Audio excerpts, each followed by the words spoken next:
Alrighty folks, volume 16. Who would have thought we would have come this far?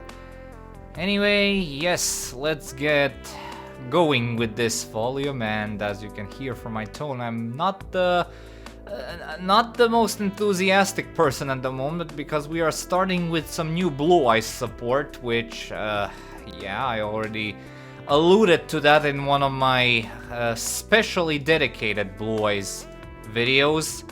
Anyway, this is their only new card, Dragon Magia Master. And thankfully, okay, so the saddest part about this thing is that its first effect is actually surprisingly good for its archetype, but the problem, because there has to be a problem, it's the mind-numbingly difficult summoning condition, which I can't even put into words. So if you do bring it out, in fact, it will soon disappear under a certain Angry Turtle and activate its second effect, which is horribly limited because it doesn't even ignore summoning condition, which would have been very welcome here. And to sum it up, I mean, run one if you feel like it, but don't expect it to hit the field too often. So yeah, that was the Blue Eyes outing for as little as it meant. But now we move on to something we can hopefully enjoy a bit more. We have the new Melodious support consisting of only 4 cards, but that's a very strong showing. They really needed it since their initial release. Refrain the Melodious Songstress is our first monster, a Pendulum monster, and it's a Skullcrabat Joker and a Foolish Burial for the deck, which is something that the archetype desperately needed. So of course, you run 3 of them. Couplet or Couplet, the Melodious Songstress, is another Pendulum monster, very evidently meant to be used in tandem with Refrain, and it's also a back row searcher for the archetype, so you run 3 of these as well. Baja, the Melodious Maestra, is our first fusion monster in this new batch, and it's super easy to summon. Keeps up with the theme of the beefy protection the archetype is known for, as you would expect, and it also offers extension to get those nasty locks a bit faster. Definitely a staple in the deck. Flowering Etoile, the Melodious Grand Choir, is the other fusion monster. It's still not quite up there to being a boss monster that doesn't just excel in battle removal, but that mass bouncing effect definitely helps, so yeah, it's a really good thing to consider. Melodious Concerto is their newest fusion spell, and it also acts as a pseudo Metal Foes fusion, so need I say more, you run as many of these as you can. And then next up we have the Raid Raptor archetype, which also received quite a significant support boost, and we start off with Raid Raptor Bloom Vulture. The idea of this card is obviously that you'll always be able to summon a rank 4 monster, whether you have him in your hand or graveyard. Problem is that you require a bit of setup for it, so I wouldn't recommend maxing out on him. Raid Raptor Noir Lanius is a bit, how should I say, redundant and confusing at the same time. It is a searcher, but a completely unnecessary one, because the non-level 4 Raid Raptors mostly aren't worth running, so yeah, this guy usually doesn't end up without good targets to search out with its effect. Raid Raptor Brave Strix is our first new Xyz monster of this new batch. This one is meant to help you stack up rank up magics and get you to higher rank boss monsters a bit faster, but due to it being a rank 5 and the way how it searches these spells, it's a tad too slow to be considered a staple, and its material effect is only notable on Ultimate Falcon, Final Fortress Falcon, and their newest boss monster. Speaking of which, Raid Raptor Rising Rebellion Falcon. Holy shit, not only is this thing responsible for replacing Ultimate Falcon as the ultimate Waking the Dragon target, it's also a phenomenal boss monster in its own right, and our second ever rank 13 monster ever, right next to Numeronius Numeronia. Absolutely make some room for him, he really deserves it. Rise Rank Up Magic Raid Raptors Force. is a rank up magic that mirrors the summon requirements for the number 0 monsters and an absolute necessity if you want to make the most out of the newest boss monster. The best way to use it is to summon Rise Falcon with 3/4 Strixes, which is definitely what they had in mind. Raid Raptor Roost is their new continuous spell, and it's pretty okay. Consistency boosting, but I wouldn't run more than one due to it being a continuous spell. So yeah. Anyway, next up we also have Raid Raptor Barrage, which is their final card. And while the first effect is nice, it would be a bit better if it was more like an archetypal Imperm. As it is right now, Imperm is still superior in your choice here, even though its okay second effect is pretty alright as well. So yeah, that does it for the Birds of the Prey, known as Raid Raptors. Now we move on to the 2.5, you could call it, new Yubel support card, starting with Grave Squirmer, which is a surprisingly decent card for its time, but right now it only serves as a segue to talk about its retrain, Infernal Grave Squirmer. Rather than continuing the support for the new iteration of Yubel support we saw last time, this one is meant to help out with handling the original boss monsters. Problem is that the new support is so good and game-changing that Yubel decks won't bother with the old stuff, so he's kind of stuck in a hard place. Nightmare Throne is the next support card and the final support card for this wave of support of Yubel, and this was almost a good way to get your old boss monsters onto the field, but the problem is the fact that they can miss timing, which is a big no-no. It will be if it will be used for anything, it will be used to search out the Samsara regenerating Lotus, and that's about it. Next up we have another archetype which only received one new card worth of support, that being Mirage Force, the new addition to the Mirror Force archetype. It's not much of a new Mirror Force card as much as it is a new support and promotion for the new illusion monsters, but thematically it kind of works since illusions can't be destroyed by battle and they themselves can't destroy stuff. But still, we're talking about battle traps in 2024, so obviously it's not worth running unless you are a scarily good illusion monster gets printed ever. So that pretty much does it for that card. And now, folks, we move on to a whole barrage of new Flame Swordsman archetype support. I have no idea where this came from, but hey, this support is actually pretty kick-ass, which feels very weird to say considering we're starting off with Salamandra the Flying Flame Dragon. It's a very subpar semi-union monster with its main purpose being that floating effect, which can only search 3 cards total, and out of those 3, only 2 are actually worth it. Fighting Flame Swordsman is a monumentally better card than the last one, as its search pool is much larger and the floating is way better, so obviously you run 3 at all times.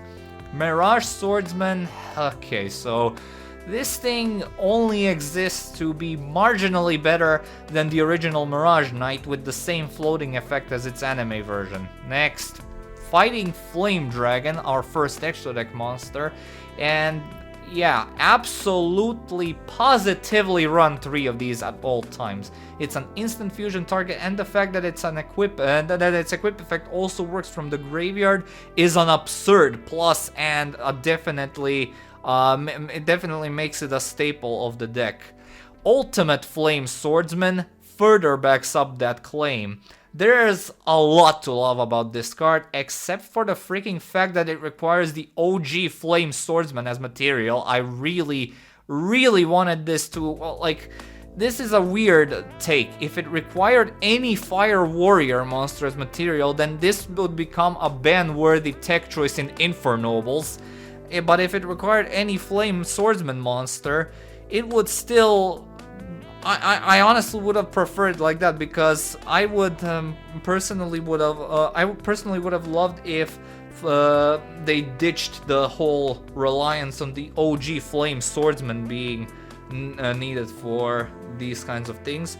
But if you do bear with it and grit your teeth at what you need to do, you'll find again a card with a lot to love about it. Anyway, it's basically a double attacker 7000 beat stick, or a 5000 direct attacker who attacks twice, and yeah, it's absolutely terrifying, combined with fighting Flame Dragon, which also is one of its materials, which is a huge plus. This is definitely the de facto boss monster for this archetype for now.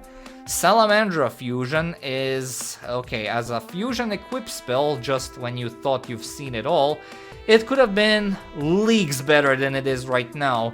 It's still better than the OG Poly due to the interaction with Flame Dragon, but it could have been one of the best fusion spells ever made, but I guess they decided against it since they are still recovering from the PTSD that premature burial left them in. Then we have Fighting Flame Sword, searching, disruption, and negation in one quick play spell, so what's not to like? Flame Sword's realm only exists to circumvent relying on instant fusion and ready fusion to get your OG Flame Swordsman out, which is fine. The first effect are some very underwhelming training wheels, and the third effect makes absolutely no sense since the new Flame Swordsman playstyle hardly revolves around swarming. But it plays somewhat into the gimmick that the blue Flame Swordsman introduced. I don't know. Well, it's welcomed if you can make it work somehow. I don't see it, so moving along.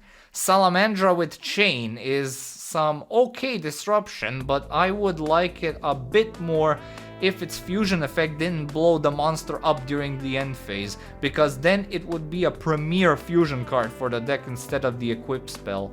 Flame Sword Dance, I honestly love how utterly cheesy this form of disruption is, mainly because it's going to be live 99% of the time, but it's still a trap though, so don't max out on it.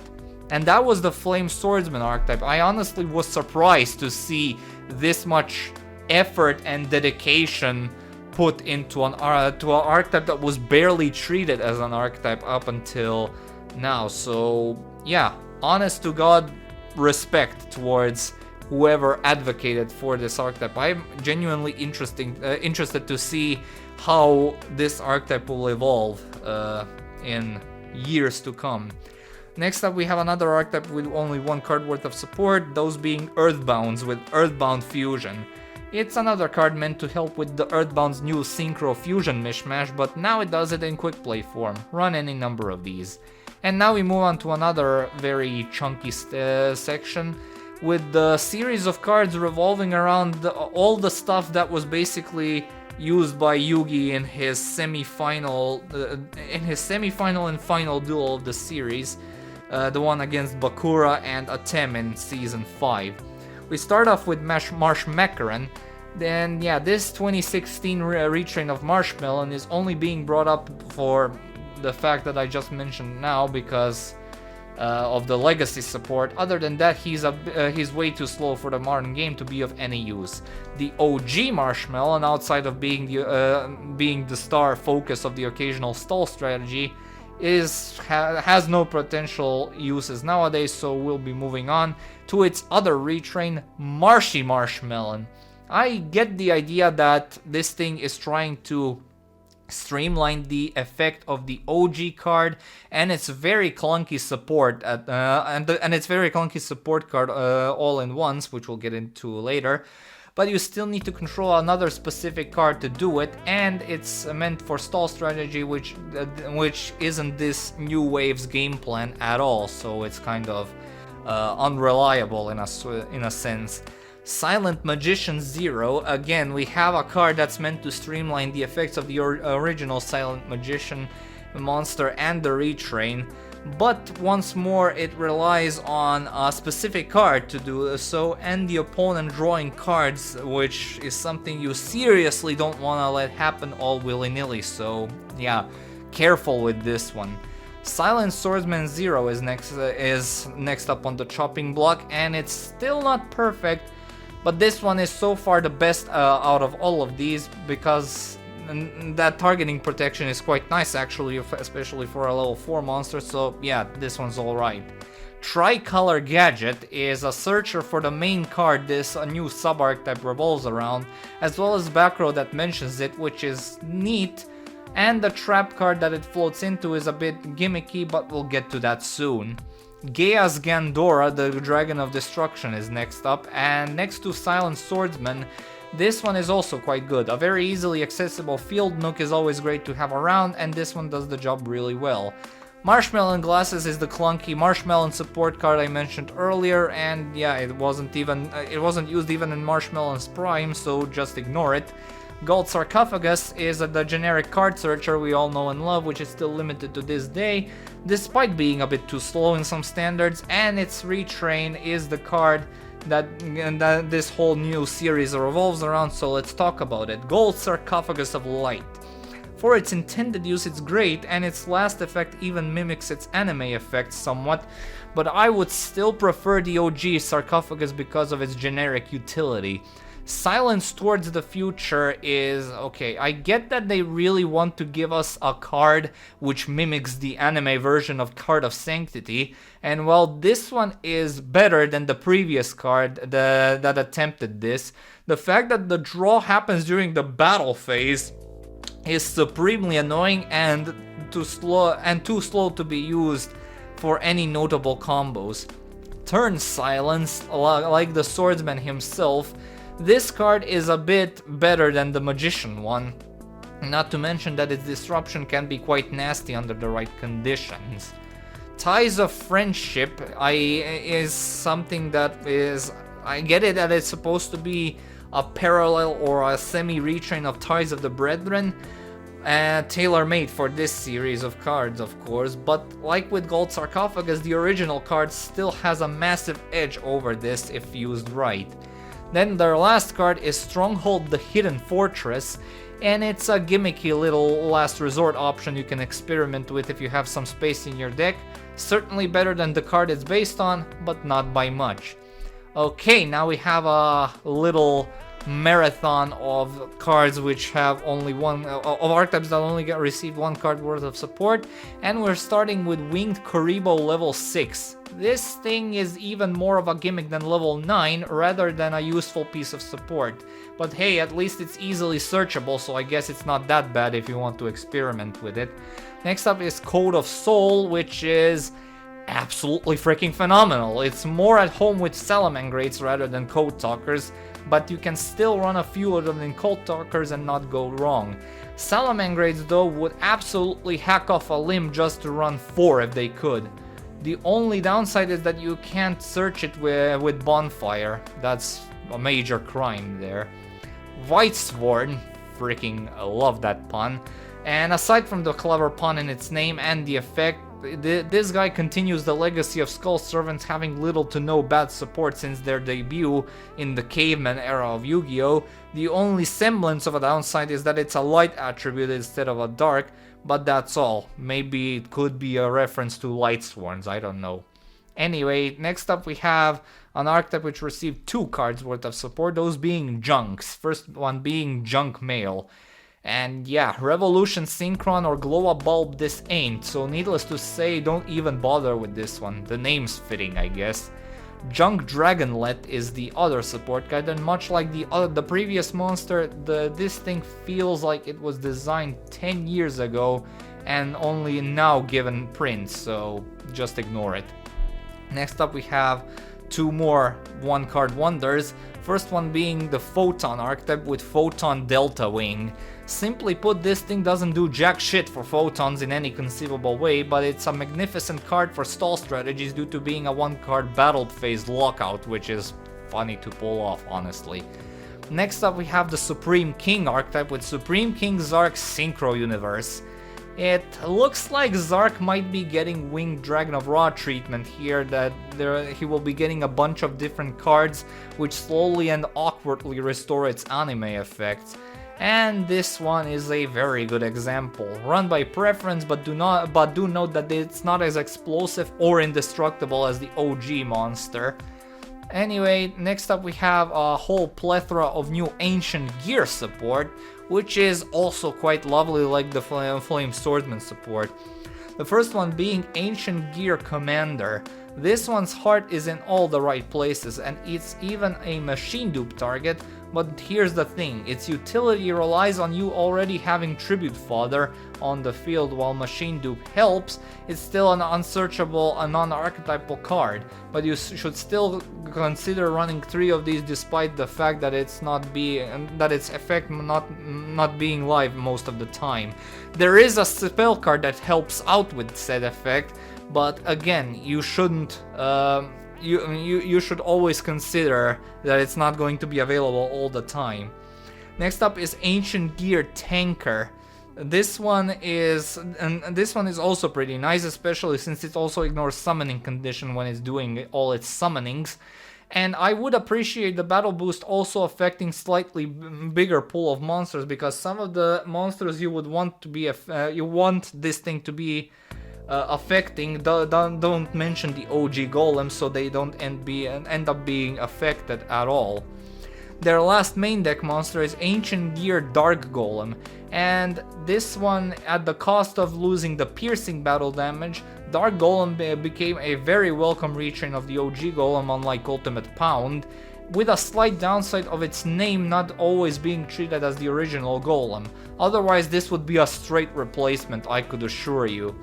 Next up, we have their first and only spell card, Ancient Gear Advance. It's a magnificent searcher and it helps set up the commander play, so absolutely max out on it, even though it would have been nicer if you could search Gear Town with it, but it's not the worst thing out there. And their final card is Ancient Gear Duel. Its name and effect certainly live up to what you primarily want to be doing with this deck 99% of the time, but it leans a bit too much to the win more aspect that I can't recommend it at more than 1. Next up, we have some more 1 card or 2 card wonders. First up, we have Full Armored Utopic Ray Lancer. What a mouthful indeed. And yeah, for a card that's all about the battle phase, it feels somewhat lacking. Sure, that skill drain effect is nice, but the 500 attack reduction isn't gonna do much against an average high attack beater. So your best bet is filling your opponent's field with Ojama tokens, forcing them to attack position and running them over, which needless to say isn't viable.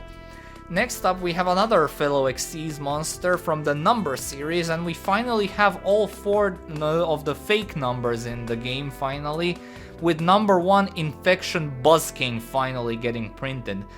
I mean, if you really care about destroying your opponent's extra deck, then just make your life easier and run Mega Zaborg instead and ignore this. It was supposed to like replace the now banned number 89 Diablos is the Mind Hacker, but the archetype that got it banned, the Kashtiras, can't summon it due to this thing being a rank 8 monster. So yeah, not gonna happen.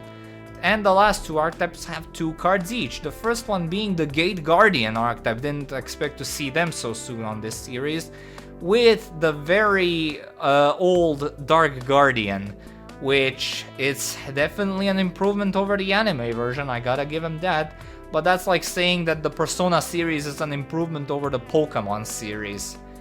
But yeah, and despite now offering multiple different ways of bringing him out, its true potential is achieved if you bring him out with Dark Element, which also received an upgrade, and its intended summoning condition throughout the anime.